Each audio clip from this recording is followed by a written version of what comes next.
అఫ్జల్ ఖాన్ అనే ఒక శక్తివంతమైన సైన్యాధిపతి అతన్ని చంపటానికి బయలుదేరాడు.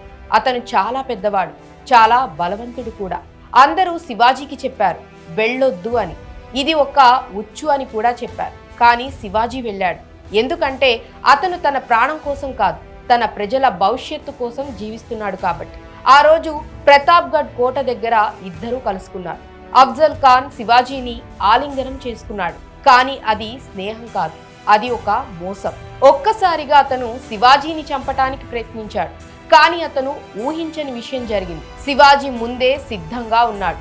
అతని చేతిలో ఉన్న వాగ్నతో అతను తన్ను తాను రక్షించుకున్నాడు. ఆ రోజు అతను కేవలం తన ప్రాణాన్ని మాత్రమే కాదు, తన భవిష్యత్తును కాపాడుకున్నాడు. ఈ సంఘటన తర్వాత శివాజీ పేరు దేశమంతా మారుమోగింది. ఇప్పుడు అతను కేవలం ఒక మనిషి కాదు, ఒక ఆశ. ప్రజలు అతన్ని చూసి ధైర్యం పొందారు. కానీ అతని జీవితంలో ఇంకా పెద్ద పరీక్ష మిగిలే ఉంది.